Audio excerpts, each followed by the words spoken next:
미국 장비 다 내다 버려. 석유는 전부 한국에 줘라. 사우디 왕세자가 오열했습니다. 20년간 독일, 미국, 일본, 중국 등 11개국이 8조 원을 쏟아붓고 전부 도망친 저주의 사막. 그곳에 한국인 7명이 냉장고만 한 장비를 들고 나타났습니다. 그리고 단 36시간 뒤 전 세계가 비웃던 그 사막에서 맑은 생명수가 터져 나오자 중동의 절대 군주가 진흙바닥에 무릎을 꿇고 짐승처럼 오열했습니다. 78조 원의 독점 계약과 함께 터져 나온 충격적인 명령. 그 전말을 지금 공개합니다. 시작하기 전 구독과 좋아요, 그리고 대한민국 파이팅 댓글로 한국을 응원해주세요. 미사일이 하늘을 갈랐습니다. 페르시아만의 칠흑 같은 어둠을 시뻘건 불기둥 수십 줄기가 찢어 올리던 그날 밤, 저는 리야드 왕궁 지하 3층 전시 벙커의 대형 스크린 앞에서 두 다리의 힘이 풀려 의자를 부여잡고 있었습니다. 이란 혁명수비대가 발사한 탄도미사일 38발이 사우디아라비아 동부 해안의 심장부를 향해 포물선을 그리고 있었죠. 화면 속에서 세계 최대 규모를 자랑하는 우리 정유시설 위로 검은 버섯구름이 피어오르고 있었습니다. 벙커 안에 빽빽하게 늘어선 장성들과 장관들의 얼굴이 스크린의 붉은 빛을 받아 귀신처럼 일그러져 있었죠. 국방장관이 쉰 목소리로 피해 규모를 보고하고 있었습니다. 석유 저장 탱크 3기가 직격탄을 맞았고 하루 생산량 580만 배럴의 절반이 불길에 타오르고 있다고요. 바로 그때였습니다. 벙커 정중앙에 총사령관석에 앉아있던 무함마드 빈 살만 왕세자가 벌떡 일어나더니 국방장관의 보고를 손짓으로 뚝 끊어버리는 겁니다. 그리고 벙커 안의 모든 사람이 예상치 못한 지시가 왕세자의 입에서 쩌렁쩌렁하게 터져 나왔습니다. 석유 시설은 됐다. 발전소부터 확인해. 기름이 아니라 전기를 무조건 지켜내야 한다. 담수 플랜트가 멈추면 36시간 안에 3,700만 국민 전원이 갈증으로 죽는다. 벙커 안이 쥐 죽은 듯 고요해졌습니다. 유전이 불타는 아수라장 속에서 왕세자가 석유보다 먼저 찾은 것은 물이었던 겁니다. 저는 사우디아라비아 환경수자원농업부 차관 파하드 알카타니입니다. 옥스퍼드 대학교에서 수자원공학 박사 학위를 받았고 독일 미넨공대에서 교환 연구도 마쳤습니다. 서양의 최첨단 기술이 곧 정답이라고 뼛속까지 교육받은 사람이죠.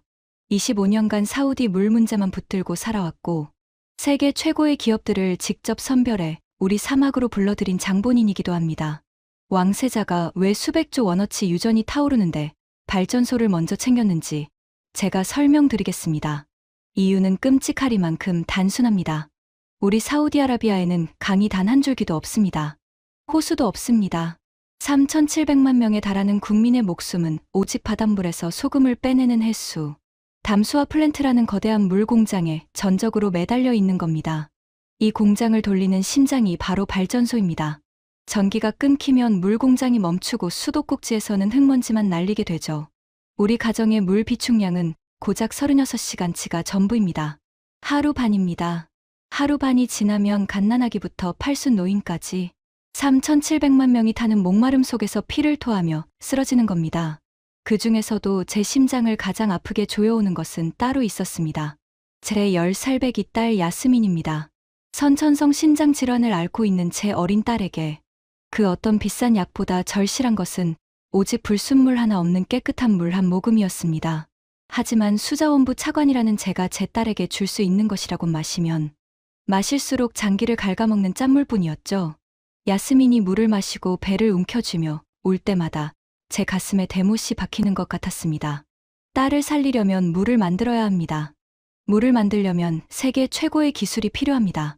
그래서 저는 20년 전부터 천문학적인 왕실, 예산을 동원해 지구상에서 가장 잘난다는 기업들을 이 사막으로 끌어들이기 시작했습니다. 하지만 지금 이 순간까지 제 딸의 입술은 사막의 바닥처럼 갈라진 채 피가 맺혀 있었고 저는 매일 밤 주먹으로 가슴을 치며 뜨거운 눈물을 삼켜야만 했습니다.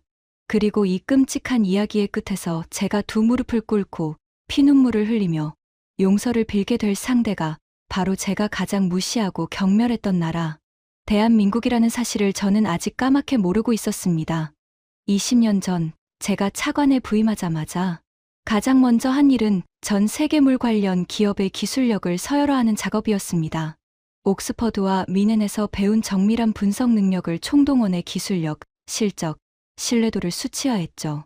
그리고 그 서열표의 맨 꼭대기에는 언제나 독일이 있었습니다. 가장 먼저 도착한 것은 독일 지멘스의 중동 플랜트 총괄 클라우스 하이덴라이였습니다. 킹칼리드 국제공항 VIP 통로로 걸어 나오는 순간부터 그자의 거만함은 하늘을 찔렀습니다. 키가 2m에 가까운 거구에 맞춤 양복을 걸친 클라우스는 마중 나온 우리 관리들을 거들떠보지도 않고 수행원에게 이렇게 내뱉더라고요. 에어컨 나오는 차부터 대기시켜.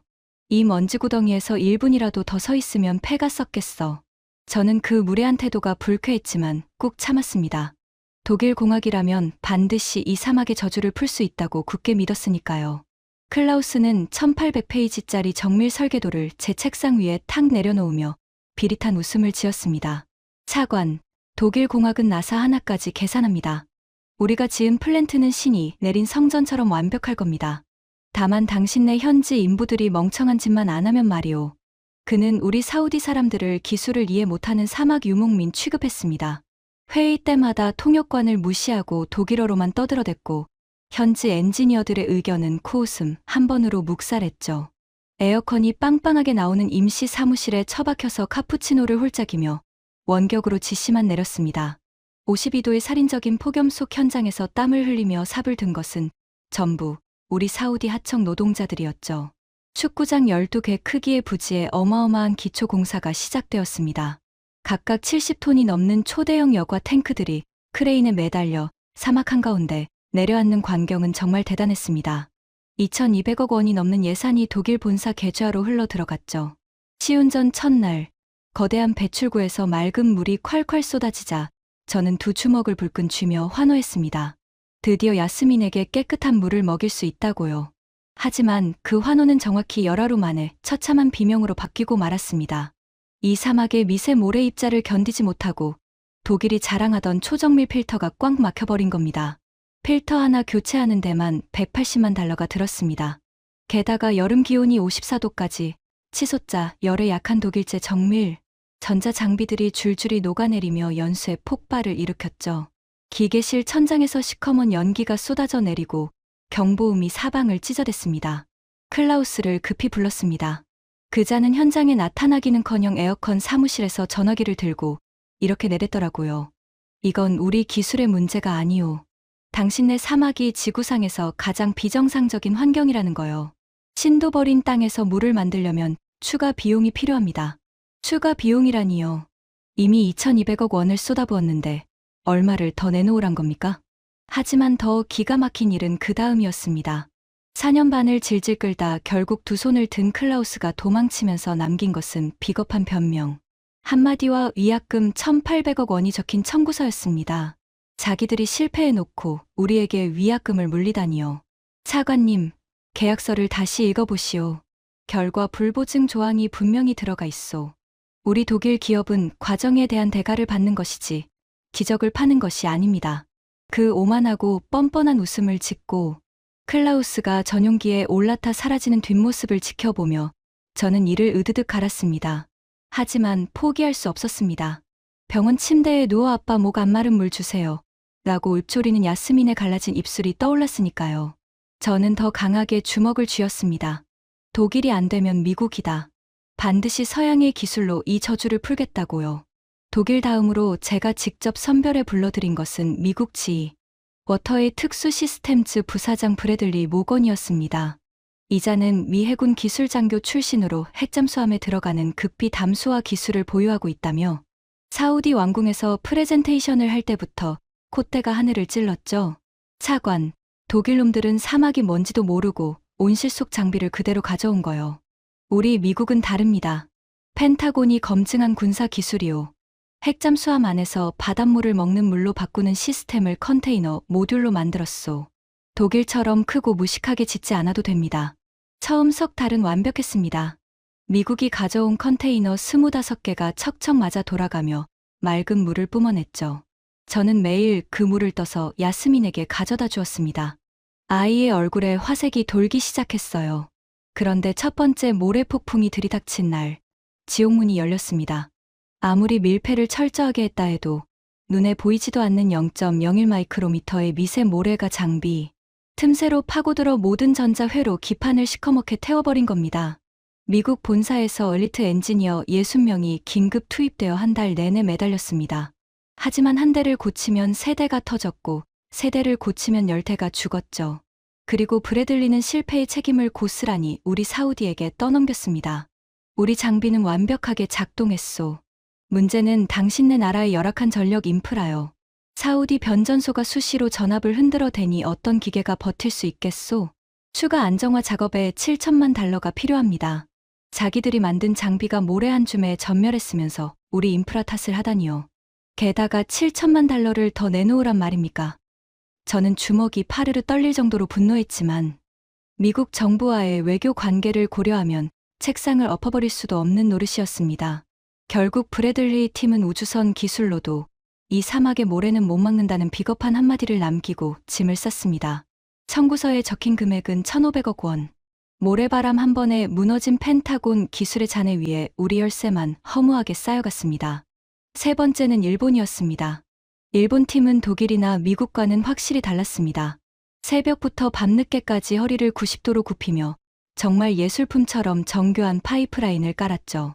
필터 접합부 하나하나를 손으로 쓸어가며 0.001mm의 오차도 허용하지 않았습니다. 시운전 날 나온 물맛은 제 인생에서 마셔본 어떤 물보다 깨끗하고 달았어요. 하지만 운영 견적서를 받아든 순간 제 눈앞이 캄캄해졌습니다. 한 달 운영비가 무려 2,300만 달러에 달하는 겁니다. 고장나는 부품은 단추 하나까지 전부 일본 본사에서 항공편으로 공수해야 했죠. 게다가 일본인 전문 기술자 셋이 상주해야 시스템이 돌아가는데 그 인건비만 월 200만 달러라는 겁니다. 1년 예산이 6천만 달러인 우리 지역에서 물값이 석유값의 12배가 넘는 이 기형적인 구조를 어떻게 감당합니까? 일본 팀 리더에게 비용 절감을 요청하자 돌아온 답변은 이랬습니다. 차관님, 품질에는 타협이 없습니다. 비용을 낮추려면 품질을 포기하셔야 하고 품질을 포기하면 결과도 포기하셔야 합니다. 그건 저희 방식이 아닙니다. 완벽하지만 영원히 돌릴 수 없는 기계. 결국 일본도 짐을 쌌습니다. 네 번째는 중국이었습니다. 중국 팀은 도착 첫날부터 완전히 다른 풍경을 만들었습니다. 독일 가격의 8분의 1이라며 인부 600명을 한꺼번에 몰고 왔는데 불과 4개월 만에 뚝딱 거대한 플랜트를 세웠죠. 속도만큼은 정말 경이로웠습니다. 하지만 가동 열흘 만에 수도꼭지에서 썩은 냄새가 진동하고 시커먼 녹물이 쏟아져 나오는 겁니다. 스테인리스라고 해놓은 배관을 잘라보니 속이 전부 일반 철이었고 삼중 여과 필터라고 납품한 것은 구멍이 숭숭 뚫린 저가 합성천이었습니다. 필터를 뜯어낸 기술자가 얼굴이 하얗게 질려 저에게 달려왔죠. 차관님, 이 필터에서 납과 카드뮴이 검출되었습니다. 이 물을 마시면 사람이 죽습니다. 그 순간 머릿속이 하얘졌습니다. 제 딸 야스민이 이 물을 마셨을 수도 있다는 생각에 온몸에 식은땀이 쏟아졌죠. 즉시 가동을 중단시키고 시설 전체를 폭파 철거했습니다. 철거 비용이 건설 비용보다 더 나왔습니다. 이렇게 무려 20년 동안 네로라 하는 11개국의 기업들이 번갈아가며 이 사막을 정복하겠다고 큰 소리를 치다가 전부 꼬리를 말고 도망쳤습니다. 우리 왕실의 금고에서 약 8조 2천억 원이라는 천문학적인 혈세가 사막의 모래바람 속으로 허무하게 증발해 버렸습니다.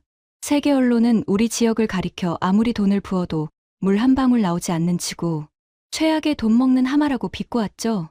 그리고 11번째 실패의 잔해가 채 식기도 전에 제 야스민의 상태가 급격히 나빠졌습니다. 그날 오후 사무실 전화기가 울렸습니다. 수화기 너머로 간호사의 떨리는 목소리가 들려왔죠. 차관님, 야스민이 의식을 잃고 중환자실로 옮겨졌습니다.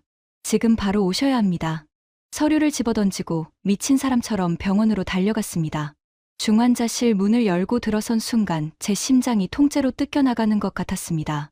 10살배기 딸의 앙상한 몸에 수십 개의 호스가 거미줄처럼 엉켜 있었습니다.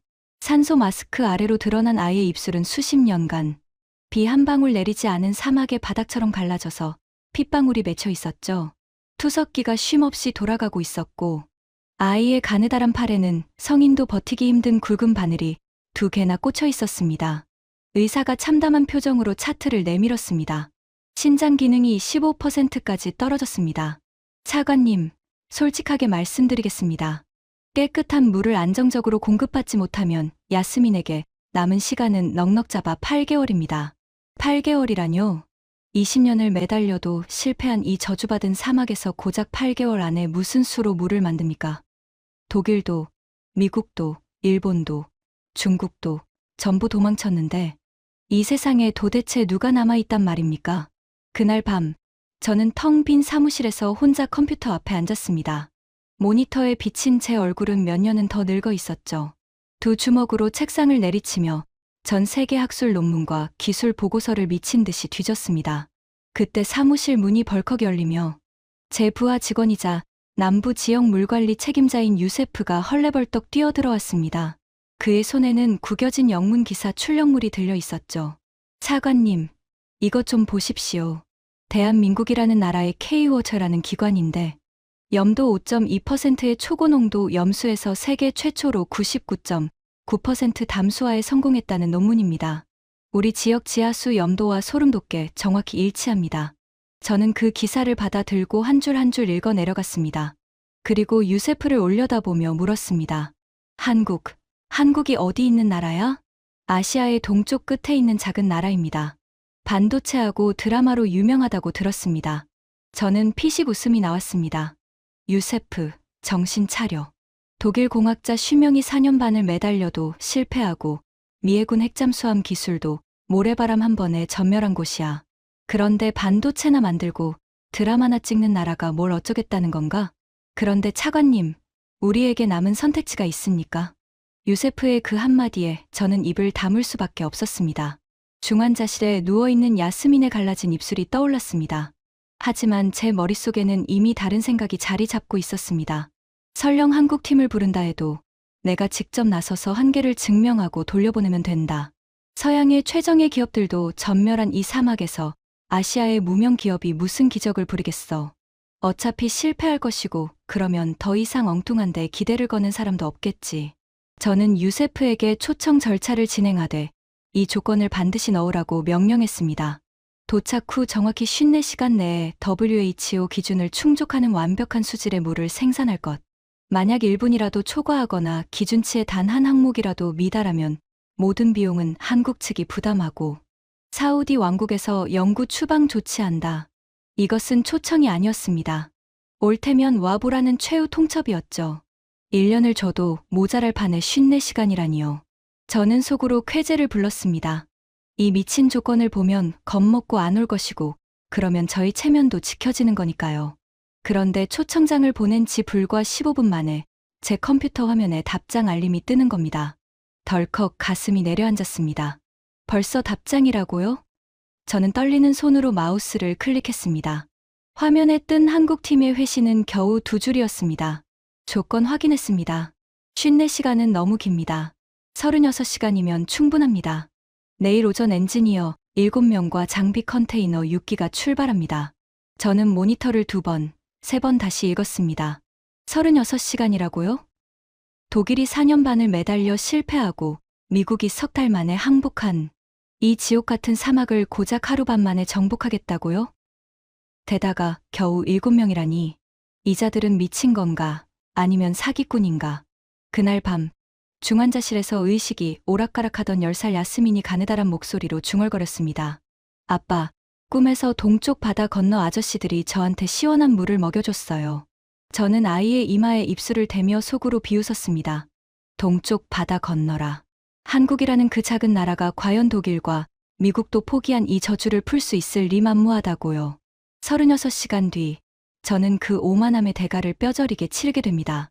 이틀 뒤 아침 저는 킹칼리드 국제공항 입국장 앞에 팔짱을 끼고 서 있었습니다. 어디까지나 실패를 확인하고 돌려보내기 위해서였죠. 경호원 4명과 지역 물관리 책임자 유세프, 그리고 남부 지역 의회 장로 압둘라가 함께였습니다. 압둘라 장로는 백발에 매서운 눈매를 가진 칠순의 노인이었는데 저보다 더 노골적으로 불쾌한 표정을 짓고 있었죠. 파하드 차관, 대체 왜 동양의 무명 회사를 이 신성한 땅에 들이는 거요?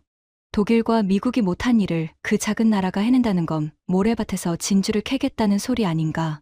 장로님, 걱정 마십시오. 어차피 54시간, 아니 자기들 말로는 36시간 안에 결과를 내야 합니다.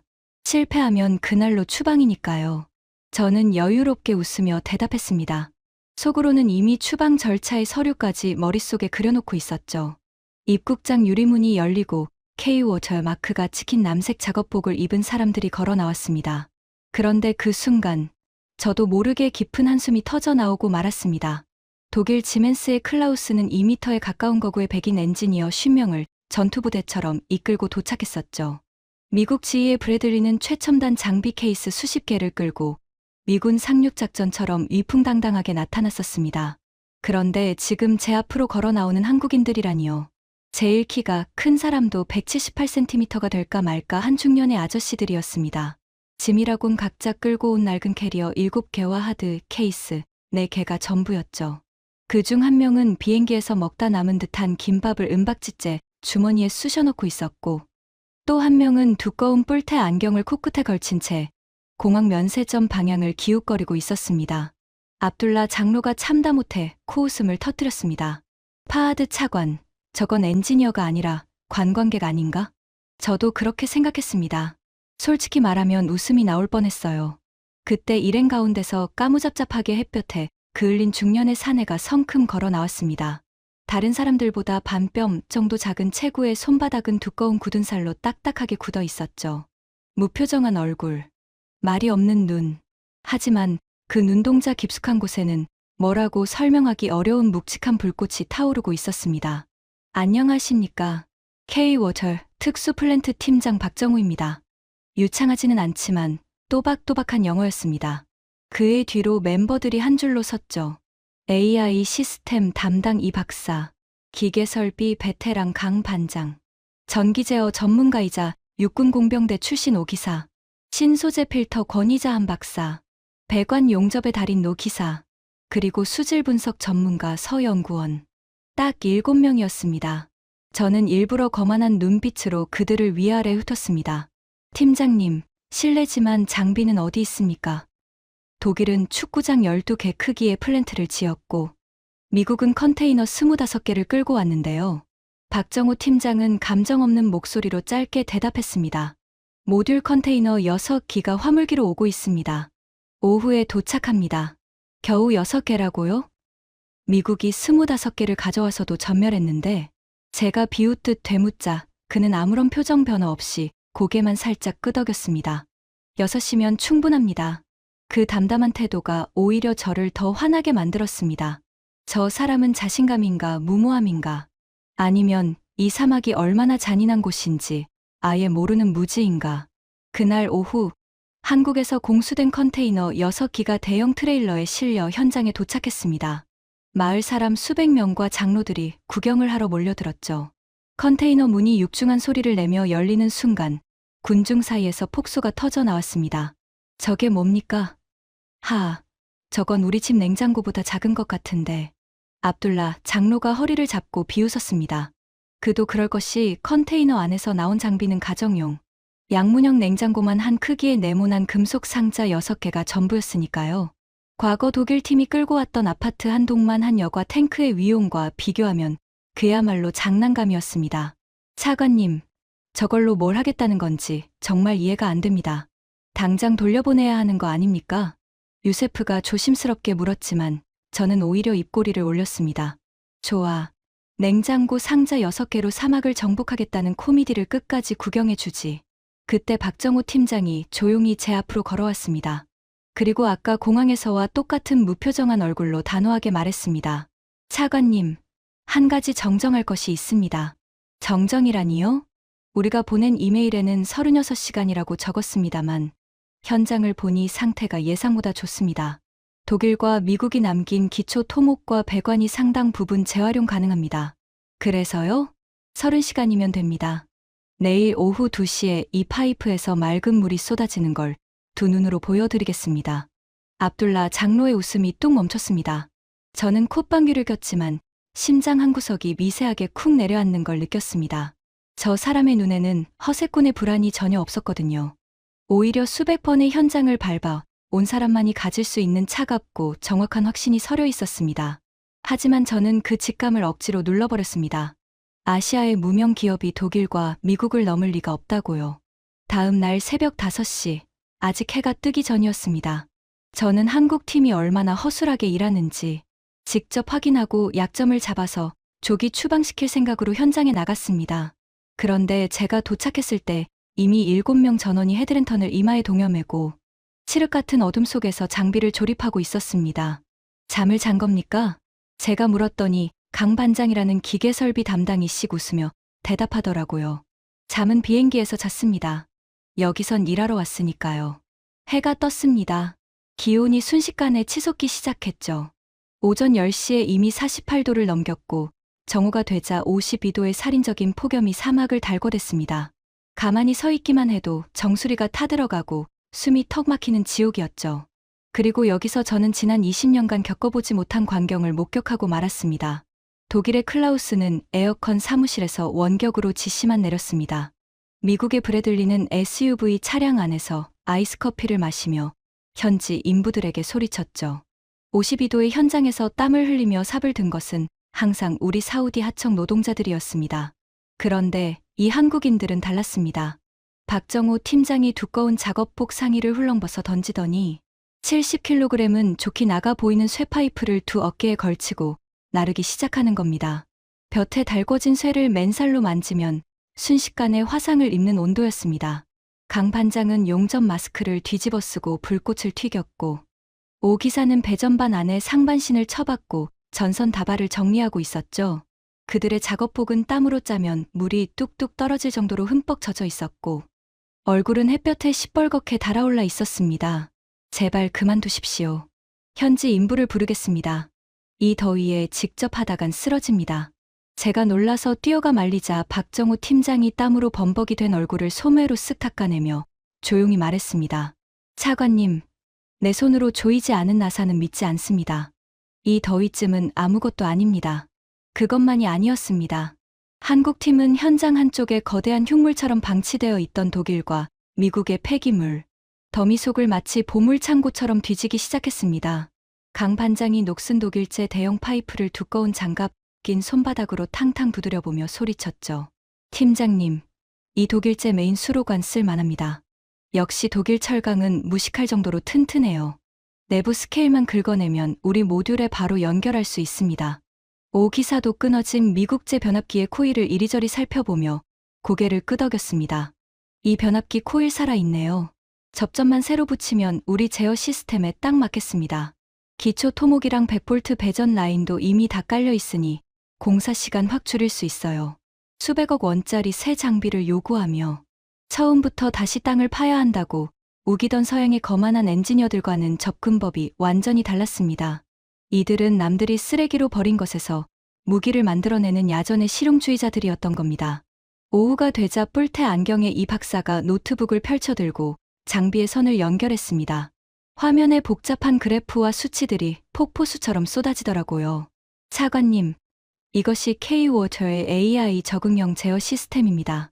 이 박사가 모니터를 가리키며 설명했습니다. 지금 이 순간 기온이 몇 도인지, 바람 속 모래 입자의 밀도가 얼마인지, 지하수의 염분 농도가 소수점, 넷째 자리까지 어떻게 변하는지 이 인공지능이 1초에 4만 번씩 계산합니다. 서양 시스템은 사람이 밸브를 일일이 돌리다가 사막의 변화를 못 따라가서 고장이 난 겁니다. 우리 AI는 사막의 숨결에 맞춰서 스스로 호흡합니다. 저는 화면을 멍하니 바라보았습니다. 1초에 4만 번이라니 인간의 손으로는 불가능한 속도였죠. 그 다음은 신소재 전문가 한 박사의 차례였습니다. 그녀가 자그마한 가방에서 하얗고 얇은 종이 같은 것을 꺼냈죠. 이 지역 지하수 염도가 5.2%라고 들었습니다. 바닷물보다 훨씬 짠, 사실상 독수에 가까운 물이죠. 한 박사가 그 얇은 막을 들어보였습니다. 이것이 대한민국이 세계 최초로 상용화에 성공한 그래핀 나노 복합 필터입니다. 이 막에 뚫려 있는 구멍의 크기는 0.2나노미터. 머리카락 굵기의 50만 분의 1도 안 되는 초미세 구멍이에요. 물 분자만 간신히 통과하고 소금, 세균, 중금속, 바이러스까지 100% 차단합니다. 그녀는 곧바로 현장에서 퍼올린 시커먼 지하수를 유리 비커에 담아 필터 위로 부었습니다. 흙과 소금이 잔뜩 섞여 악취가 코를 찌르는 그 더러운 물이 얇은 막을 통과하는 순간 아래로 떨어지는 물방울이 수정처럼 투명하게 빛나는 겁니다. 저도 모르게 한 발짝 앞으로 다가갔습니다. 조롱하던 압둘라 장로의 입이 쩍 벌어졌고 구경하던 마을 사람들 사이에서 경악의 탄성이 터져 나왔죠. 하지만 저는 고개를 세차게 저었습니다. 비커 한 잔은 아무것도 아니다. 시연이야, 누구든 할 수 있어. 진짜 승부는 이 지옥 같은 사막에서 24시간 풀가동이 버텨내느냐에 달려있다. 저는 일부러 냉정한 목소리로 말했습니다. 인상적인 시연이군요. 하지만 독일 팀도 시운전 첫날은 완벽했습니다. 문제는 그 다음이에요. 이 사막의 진짜 이빨은 아직 보여주지도 않았으니까. 박정우 팀장은 아무 대꾸 없이 고개만 살짝 끄덕이고 다시 현장으로 돌아갔습니다. 저는 그 무표정한 뒷모습을 바라보며 묘한 불안감을 느꼈지만 사무실로 돌아가자마자 책상 서랍에서 왕세자에게 올릴 한국팀 추방 건의서 초안을 꺼내 들었습니다. 절대 흔들리면 안 된다. 나는 옥스퍼드에서 배운 사람이다. 서양공학의 우월성은 변하지 않는다. 그날 밤이었습니다. 낮에 52도 폭염이 거짓말처럼 사라지고 사막의 기온이 영하에 가깝게 곤두박질 쳤죠. 뼈를 깎는 추위가 온몸을 에워쌌습니다. 저는 딸 야스민의 병원에 다녀온 뒤 잠이 오지 않아 현장으로 차를 몰았습니다. 야스민의 주치의가 남은 시간이 더 줄었다고 했거든요. 이제 6개월이라고. 현장에 도착하니 한국팀은 여전히 일하고 있었습니다. 이마에 헤드랜턴을 동여매고 영하의 추위 속에서 하얀 입김을 내뿜으며 기계를 조립하고 있었죠. 새벽 5시부터 지금까지 쉬지 않고 20시간째였습니다. 저는 보온병에 담아온 따뜻한 아랍차를 박정호 팀장에게 건넸습니다. 적을 관찰하려는 의도였지만 솔직히 저 정도 투혼에는 차 한 잔 정도의 예의를 갖추고 싶었습니다. 팀장님, 한 가지만 묻겠습니다. 박정호가 차를 한 모금 마시고 고개를 들었습니다. 도대체 왜 이렇게까지 합니까? 당신들은 돈을 벌러 온 외국인 기술자 아닙니까? 독일 팀은 에어컨 사무실에서 원격 지시만 했고 미국 팀도 현장에 발을 들이지 않았습니다. 그런데 당신들은 왜 스스로 살을 태우고 뼈를 깎으면서까지 이 일을 합니까? 박정호는 한동안 밤하늘의 별을 올려다보았습니다. 사막의 밤하늘에는 별이 쏟아질 듯 박혀 있었죠. 그가 천천히 입을 열었습니다. 차관님, 이 사막의 냄새를 맡으면 저는 아버지가 생각납니다. 아버지요? 제 아버지는 1976년 대한민국이 찢어지게 가난하던 시절에 이 사우디 사막으로 돈을 벌러 오셨습니다. 주베일 산업항 건설 현장이었죠. 에어컨은커녕 선풍기도 없는 양철 컨테이너에서 모래 섞인 밥을 먹고 새우잠을 자며 맨손으로 콘크리트를 부었습니다. 열사병으로 동료가 쓰러지면 그 자리를 메우고 모래 폭풍이 오면 몸으로 막으며 이 나라의 항만과 도로를 깔았습니다. 박정호의 목소리가 깊은 그리움으로 가라앉았습니다. 아버지가 그때 번 돈으로 저는 학교를 다녔고 공학을 배웠고 지금 이 자리에 서 있는 겁니다. 아버지 세대가 피와 땀으로 이 사막의 핏줄을 뚫어 놓으셨으니 이제 아들인 제가 그 핏줄 위에 맑은 생명수를 흘려보내는 것, 그게 제 일입니다. 그 순간 제 심장을 관통하는 기억 하나가 번개처럼 떠올랐습니다. 1976년 주베일 산업항. 제 아버지도 그 현장에 있었습니다. 다만 제 아버지는 노동자가 아니었습니다. 사우디 왕실 건설 감독관이었죠. 어린 시절 아버지의 서재에서 본 흑백 사진이 선명하게 떠올랐습니다.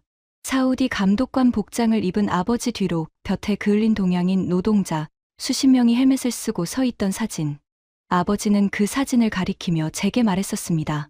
파하드, 저 동양인들은 말도 안 통하고 기술도 없는 단순 노동자들이다.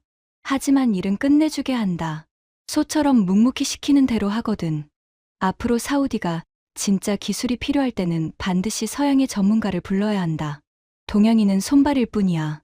그 말을 뼈에 새기고 옥스퍼드로 유학을 갔고 독일에서 연수를 받았고 서양 기업만을 이 사막에 불러들였습니다. 그리고 20년간 11개국에게 8조 2천억 원을 헌납하고도 물 한 방울 얻지 못했죠. 지금 제 앞에 서 있는 박정호. 이 사람의 아버지가 바로 그 흑백 사진 속의 동양인. 노동자 중 한 명이었을 수 있다는 사실이 제 뒤통수를 세게 때렸습니다. 제 아버지가 소처럼 부려먹던 사람들의 아들이 지금 제 딸의 생명을 구하기 위해 이 사막에서 피를 흘리고 있다. 가슴 한구석이 뜨겁게 달아올랐습니다. 하지만 저는 이를 악물었습니다. 감상에 빠지면 안 된다. 한 번의 시연으로 20년의 신념을 뒤집을 수는 없어. 내일 풀가동에서 실패하면 그것으로 끝이다. 사무실로 돌아온 저는 왕세자에게 올릴 추방 건의서를 최종 수정했습니다.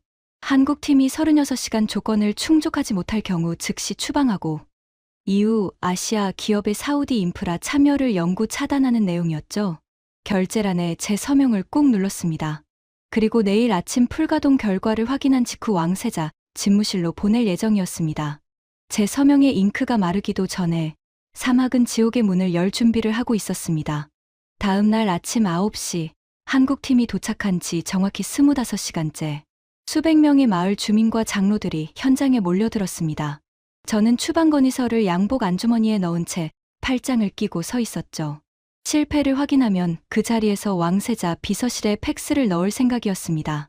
박정호 팀장이 메인 컨트롤 패널 앞에 섰습니다. 그의 눈가에 짙은 다크서클이 내려앉아 있었지만 눈동자만큼은 맹수처럼 형형했습니다. 전원인가? 메인 펌프 가동 개시합니다. 오 기사가 레버를 올리자 묵직한 모터 소리가 사막의 정적을 깨트렸습니다. 지하 900m 아래에 고여있던 시커먼 소금물이 강력한 펌프를 타고 거대한 배관을 따라 올라오기 시작했죠. 이 박사의 AI 모니터의 숫자들이 미친 듯이 요동쳤습니다. 모두가 숨을 죽이고 배출구 파이프만 뚫어질 듯 쳐다보았습니다. 드디어 어마어마한 수압과 함께 배출구에서 물이 터져 나왔습니다. 처음에는 흙탕물이었지만 서서히 색이 옅어지더니 마법처럼 수정같이 맑은 물줄기로 변하는 겁니다. 사막의 태양을 받아 다이아몬드처럼 반짝이는 완벽하게 투명한 생명수였습니다. 기적입니다. 오, 알라시여. 마을 사람들이 환호하려는 바로 그 찰나였습니다. 쾅! 심장을 쥐어짜는 폭발음이 현장 전체를 뒤흔들었습니다. 순간 모든 기계가 토해내던 웅장한 기계음이 칼로 자른 듯 뚝 끊어졌습니다. 이 박사의 AI 모니터가 시커멓게 죽어버렸고 컨테이너 내부의 비상등만 빨갛게 깜빡거리기 시작했죠. 무서운 정적이 사막을 덮쳤습니다. 무슨 일입니까? 제가 사색이 되어 묻자 오 기사가 배전반 뚜껑을 열어젖히고 내부를 확인하더니 얼굴이 하얗게 질렸습니다. 지역 변전소 메인 케이블이 과열로 녹아 끊어졌습니다. 완전 정전입니다. 완전 정전. 그 두 글자가 제 뇌리에 대모처럼 박혔습니다. 전기가 끊기면 지하 900m에서 끌어올리던 수천 톤의 물기둥이 동력을 잃고 거꾸로 떨어지기 시작합니다.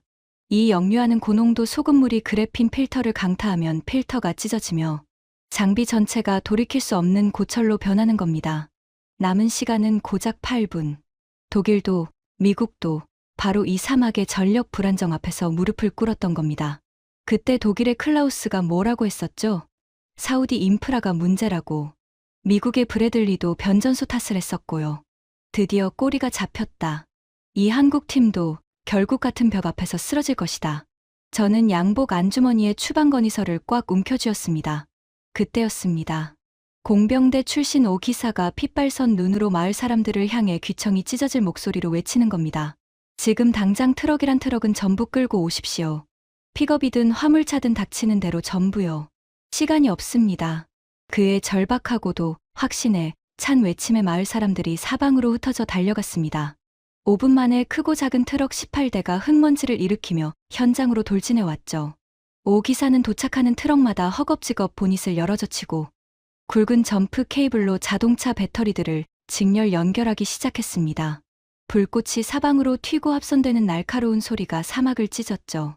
뜨겁게 달궈진 단자가 그의 손등을 찢어서 살타는 냄새가 진동했지만 그는 이를 악물고 멈추지 않았습니다. 수백억짜리 발전기가 없으면 자동차 배터리로 만듭니다. 대한민국 공병대는 이빨이 없으면 잇몸으로라도 전기를 만들어냅니다. 그의 포효와 함께 임시 배전 스위치가 올라갔습니다. 18대의 낡은 자동차 배터리가 토해낸 전력이 굵은 케이블을 타고 컨테이너로 흘러 들어갔고 시커멓게 죽어있던 AI 모니터가 파란빛을 뿜으며 부활했습니다. 죽어가던 펌프가 다시 웅장한 진동을 시작했죠. 역류 방어 성공. 필터 파손까지 남은 시간이 1분 23초였습니다. 정말 간발의 차였습니다. 저는 심장이 터질 것 같았습니다. 하지만 놀란 마음을 드러내지 않으려 이를 꽉 깨물었습니다.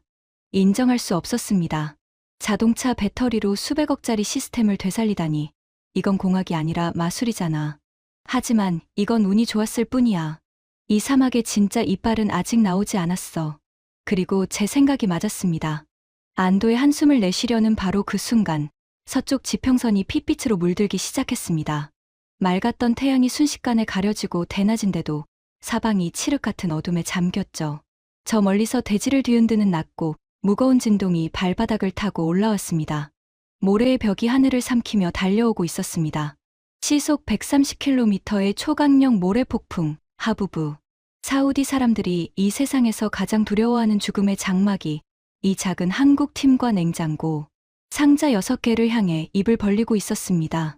바로 이 하부부가 미국의 펜타곤 기술을 단 한 번에 전멸시킨 그 괴물이었습니다. 당장 기계를 멈추고 대피하십시오. 저 폭풍에 모래가 한 줌이라도 들어가면 전부 끝입니다. 제가 목이 찢어질 듯 소리쳤습니다. 솔직히 말하면 이 순간만큼은 한국팀의 안전이 걱정되었습니다. 하지만 박정호 팀장은 꿈쩍도 하지 않았습니다. 거대한 기계 앞을 두 팔 벌려 막아서더니 제 눈을 똑바로 쳐다보며 말했습니다. 차관님, 지금 멈추면 필터 안에 고농도 염분이 굳어서 장비가 영원히 돌이 됩니다. 우리는 도망치지 않습니다. 그리고 팀 전원을 향해 외쳤죠. AI 극한 방어 모드 전환. 정면 돌파한다. 그 선언이 떨어지기가 무섭게 시속 130km의 모래벽이 현장을 통째로 집어삼켰습니다. 눈을 뜰 수 없었습니다. 숨을 쉴 수 없었습니다. 시속 130km의 모래벽이 현장을 통째로 삼키는 순간 제 온몸이 사포로 문질러지는 듯한 고통이 엄습했습니다. 입과 코를 손으로 막았지만 미세한 모래 입자가 폐 깊숙이 파고들어 기침이 멈추지 않았죠.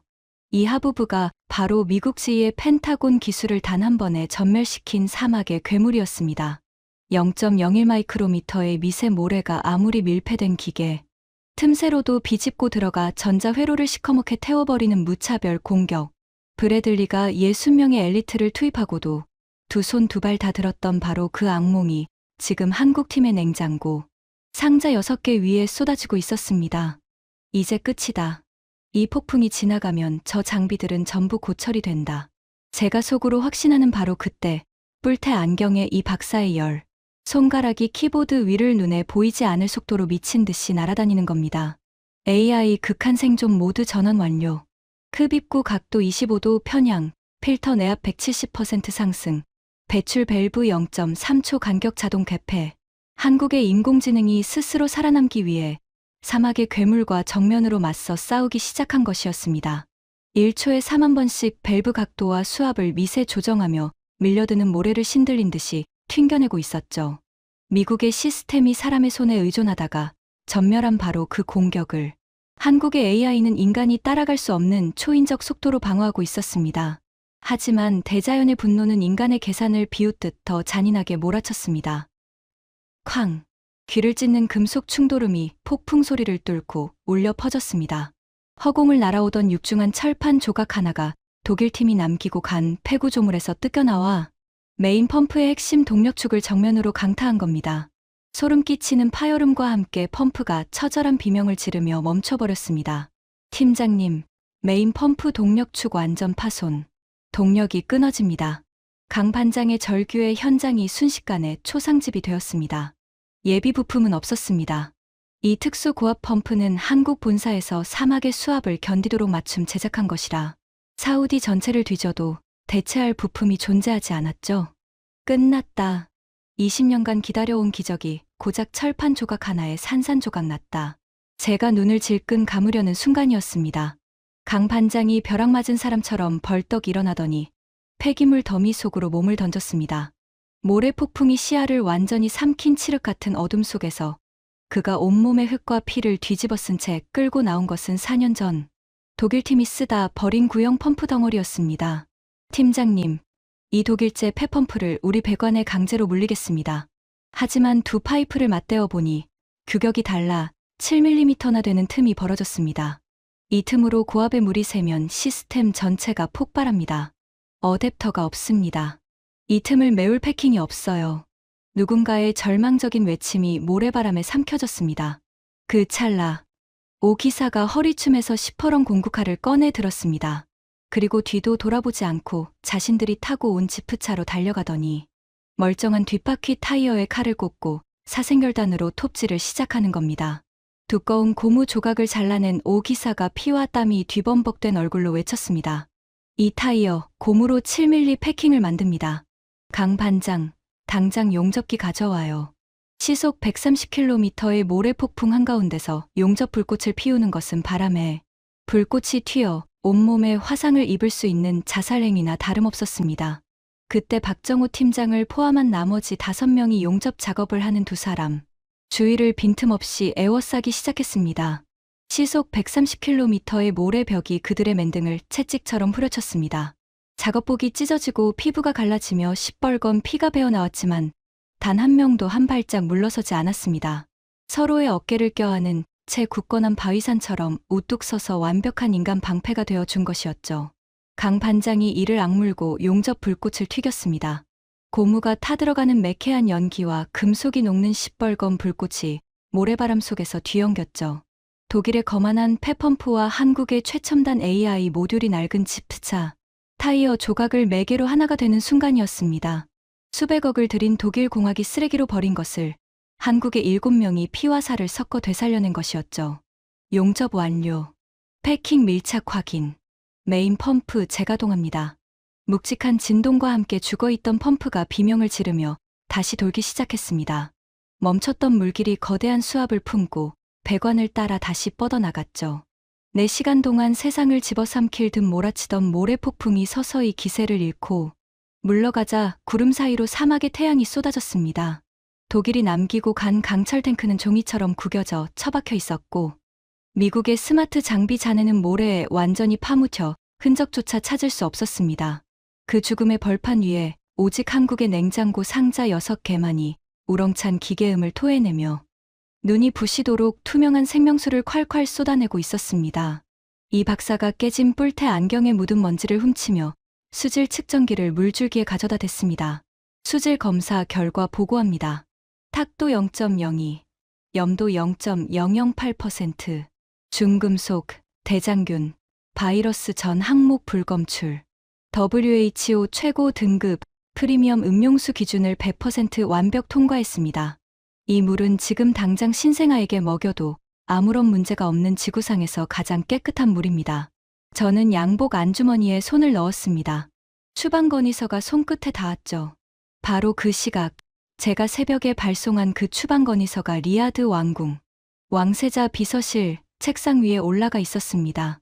그리고 동시에 현장 감시 요원이 보낸 기적의 보고서도 왕세자의 손에 들려 있었습니다. 1시간 뒤, 하늘에서 고막을 찢는 로터 소리가 울려 퍼졌습니다. 짙은 흙먼지를 뚫고 5대의 왕실 전용 블랙호크 헬리콥터가 편대를 지어 사막 한가운데로 하강했습니다. 수십 명의 금장 근위대가 살벌하게 도열한 가운데 사우디아라비아의 절대 권력자 무함마드 빈 살만 왕세자가 헬기에서 내렸습니다. 이란 미사일 수백 발이 국토를 불태우는 초비상 사태의 왕세자가 리야드 벙커를 비우고 국경 외곽 사막까지 직접 날아온 것이었습니다. 왕세자가 제 앞으로 성큼 걸어왔습니다. 그의 손에는 2장의 서류가 들려 있었죠. 한 장은 제가 올린 한국팀 추방 건의서, 다른 한 장은 현장 감시 요원의 기적 보고서. 파하드. 왕세자의 목소리가 사막의 공기를 가르며 울렸습니다. 그 한마디에 제 2 다리가 얼어붙었죠. 이 추방 건의서 내가 올린 것이 맞느냐? 예, 전하. 맞습니다. 왕세자가 추방 건의서를 천천히 들어보였습니다. 그리고 현장 감시 보고서를 나란히 펼쳤죠. 내가 이 사람들을 내쫓으라고 올린 바로 그 시각. 이 사람들은 시속 130km의 모래폭풍 속에서 맨등으로 서로를 지키며 매 백성의 생명수를 지켜내고 있었다. 내가 추방 도장을 찍고 있을 때 이 사람들의 등가 죽은 모래에 찢겨 피투성이가 되어 있었다. 전하, 저는 서양에 검증된 기술이 아니면 위험하다고 판단했습니다.